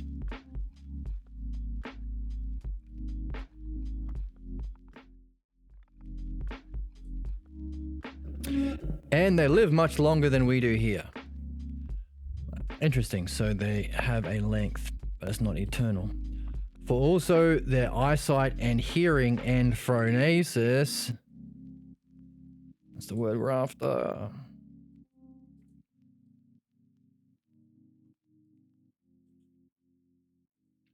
And all such senses. For that self is far removed from ours in purity, as the distance that the air is removed from water and ether from air.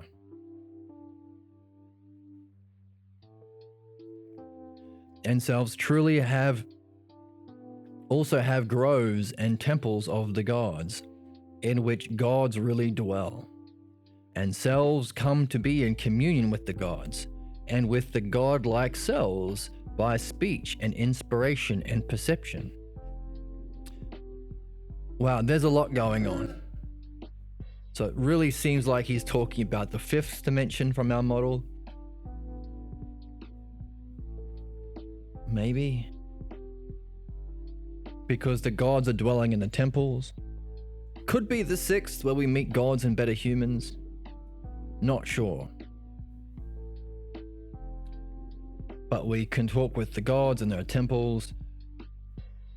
We godlike selves by speech and inspiration and perception, and indeed they see the sun and the moon and the stars just as selves happen to be.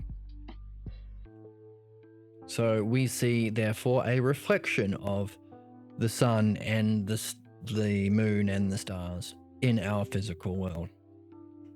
Just as we see a reflection of the colors and the gems.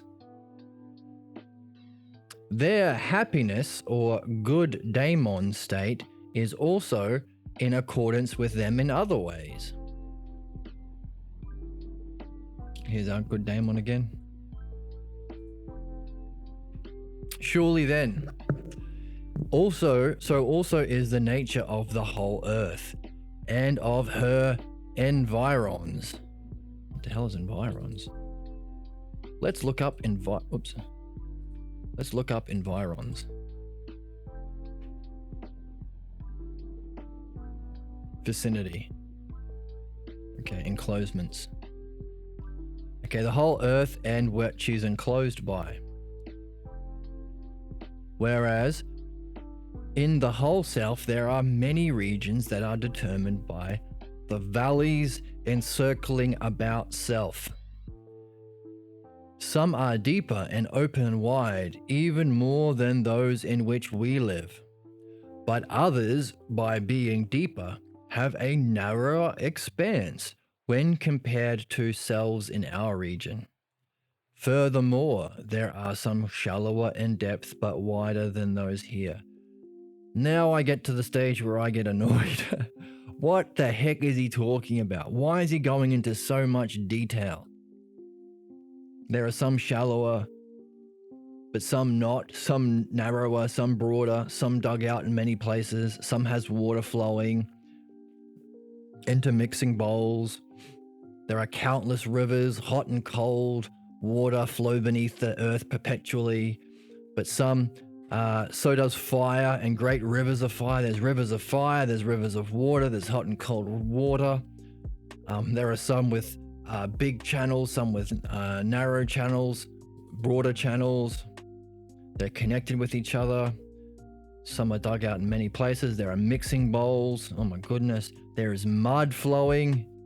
So there's rivers of water, rivers of fire, rivers of mud. Some both pure mud and foul mud, just as in Sicily. Catching strays here. Copping a few shots. The flowing rivers of mud flow in advance of the flowing river of lava. So there's rivers of lava and mud and fire and water, which flows truly filling up every region. That each flow happens to reach each of the regions. So each of these different flows reach the different regions, and there are mixing places. Thus, all these regions flow up and down, just as if being some kind of fluctuation inside the earth.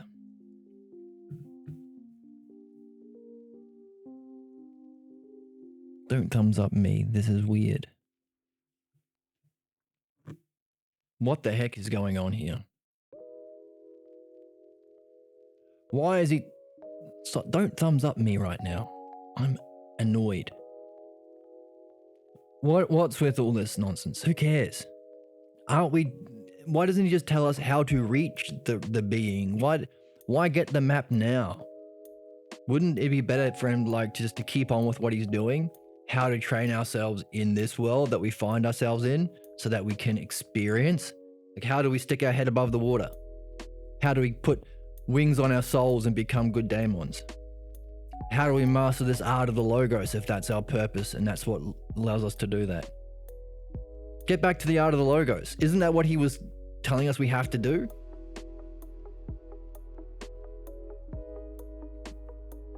What's with this? Nonsense. What do you say, Joe? Flibbity jibbity nonsense. Flibbity jibbity nonsense. I'd rather do something else. I don't want to eat a monkey. I'd rather eat a monkey. I don't want to eat a monkey. I don't want to eat a monkey. I don't want to eat a monkey. Come on, man.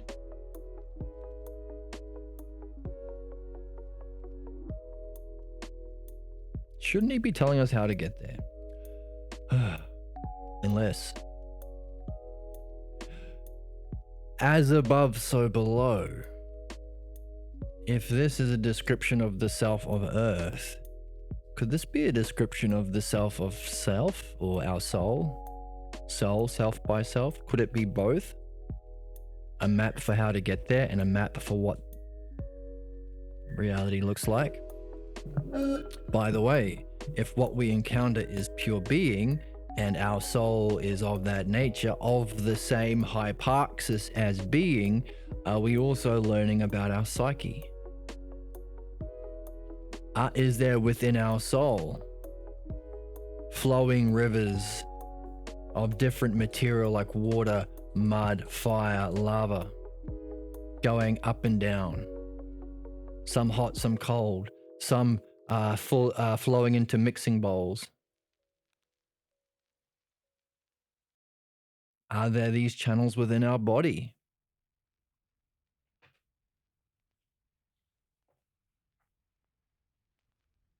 I don't know. Let's keep reading though. These regions flow up and down. All these regions, just as being in some kind of fluctuation inside the earth. The nature of self-flux is always as follows. In one of the wide expanses of earth, which happens to be far more greatest and also pierces through the whole earth.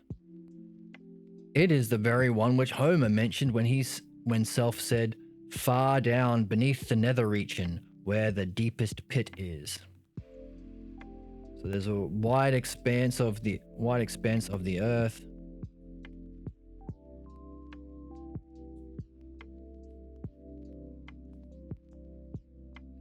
Pierces through the whole earth.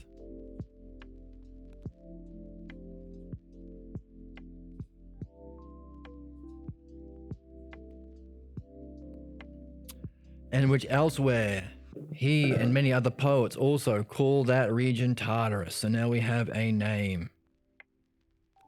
We've got. So let's draw this out.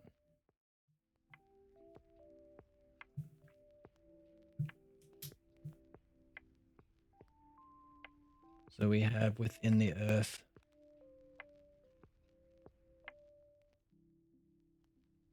we have one we have one piercing through the whole earth.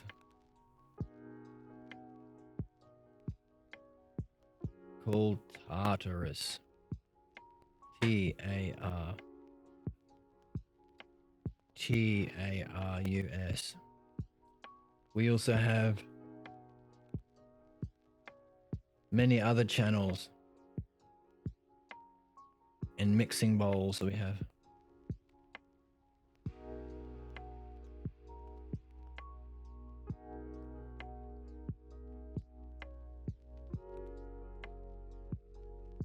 And some are mixing bowls.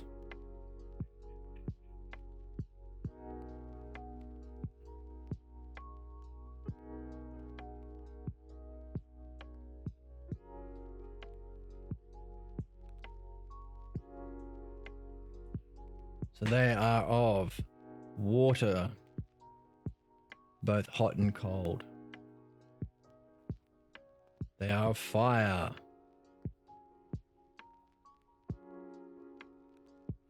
They are mud. Both Coppenstrays was Sicily. Pure and foul. And lava.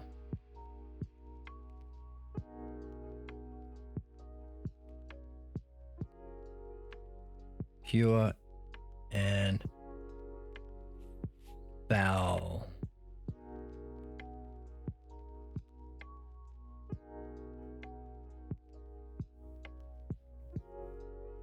And lava. Okay, great. Who cares? Who cares? Now, we can say who cares, and we can be annoyed when we do philosophy, because if we're saying who cares, we have a question. That's a question. Who cares? So what? If we're annoyed, then we are invested in that question. Come on, make sense. Arrgh, be puzzled. That's okay. I'm in a valley, but that's part of learning.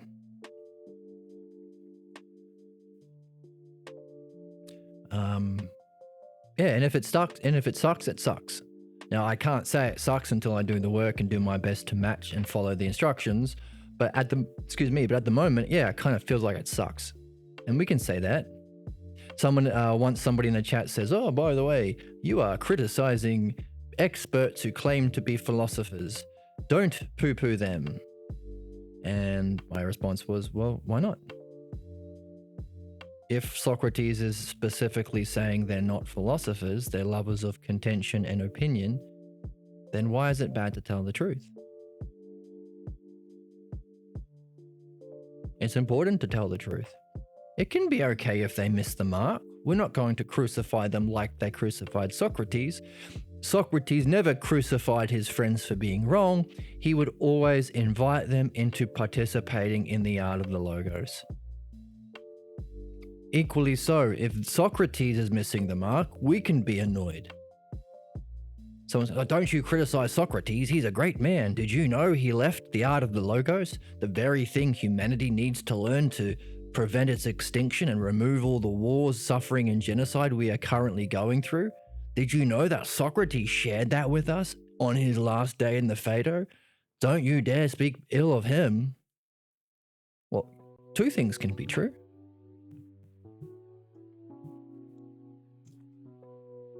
Yeah, he's passing on the art of the logo. It's the very thing we need to evolve to do our life's work for our soul, primarily, and also to remove humanity's problems, save us from our disease,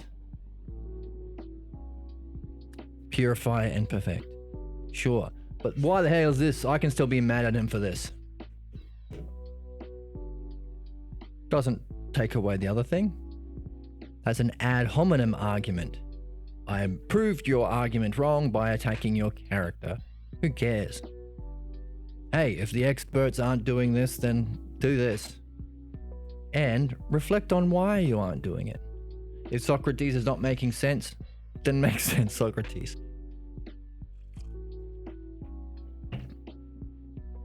And I'm pissed. And if at the end of all this doesn't make sense, and it was higgledy-piggledy nonsense. Come on, man. Flibbity-jibbity nonsense. I mean flibbity-jibbity nonsense, then I'm going to write a nasty email to his boss, his manager. Say, dear Socrates' manager, the Phaedo was freaking amazing up until this Tartarus rivers of water and fire and mud and lava nonsense. Then it got annoying and confusing and stupid. Redo it. I give a bad review to the text on Amazon.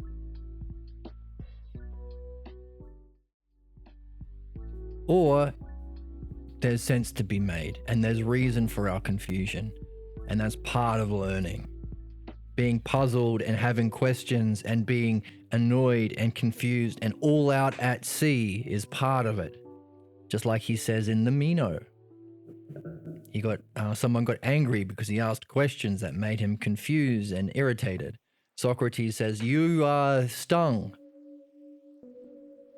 Like you're stuck out at sea being stung by a jellyfish. I'm always like that, says Socrates, so it's okay. So, we've got a basic outline of where we're going. Whoops. We have this. We have figured out some things about Earth, the true Earth.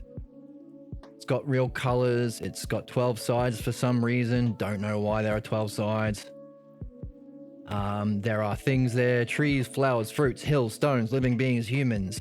There is no corruption or decomposition, which means no disease or deformity. There's no disease also because there's a controlled climate, which also means that they live a longer life. Should write that in too. They live much longer. So let's write that down. Therefore,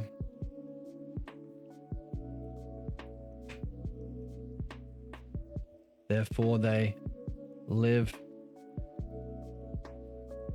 much longer.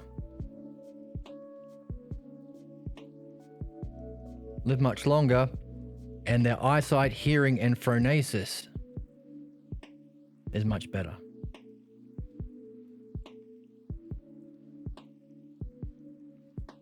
Because of the purity. Also their eye, sight, hearing, and the big one,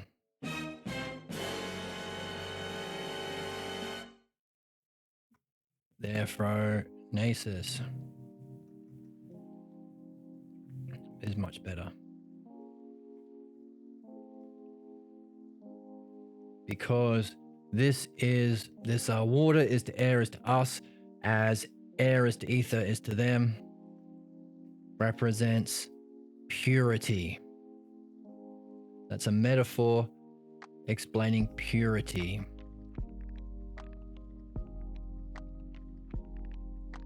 So in the text,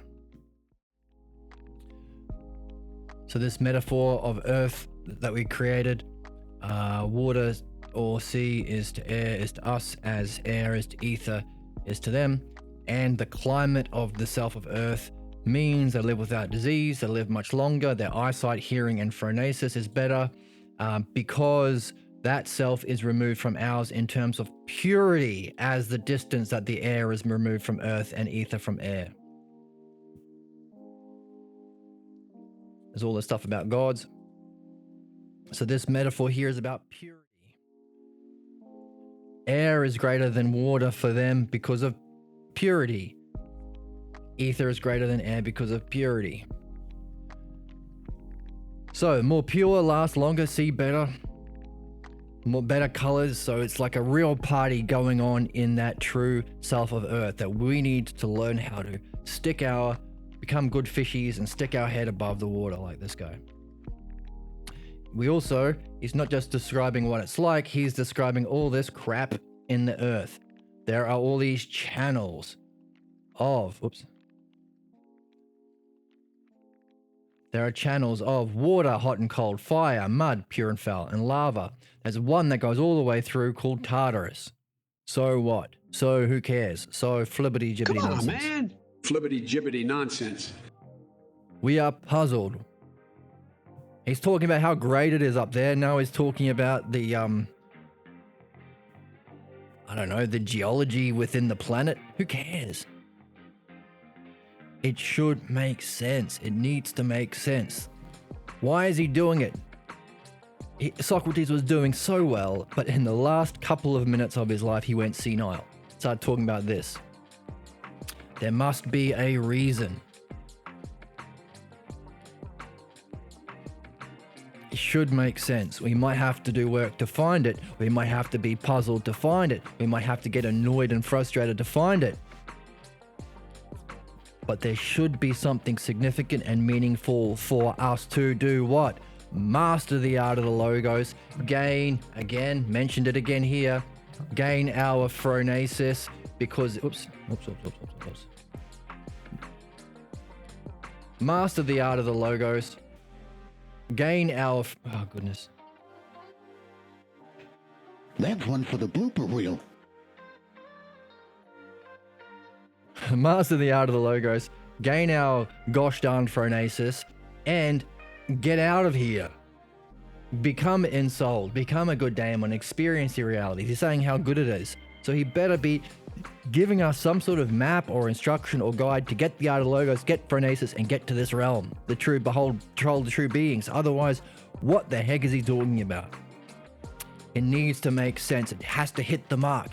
It has to meet those causes. At the moment, it doesn't seem to. At the moment, we're puzzled. But we have to match him, keep going, pull it all out, pull it all together, make it into a full 12-sided football, and see how it will illuminate our learning, our phronesis, and our seeking of true being, the meaning of our life. It has to do all that, otherwise it's garbage. And it should, and it better, and it might. And if it does, wow. Wow. Wow. Wow. Wow. On that cliffhanger, I hope to see you next time. Thank you so much for joining me in chat. Feel free to like and subscribe on YouTube. Join me on Twitch or live streaming on YouTube now also. Feel free to join the Discord to share your thoughts, reflections, start conversations, build relationships, share your dialectics, share your puzzles. If you're as frustrated as me about this, get on the Discord and say, oh, I don't like this Tartarus crap. It was doing so well. What happened to the art of the logos? What happened to the meaning of life? I don't care about lava in the next world. I want to get to the next world.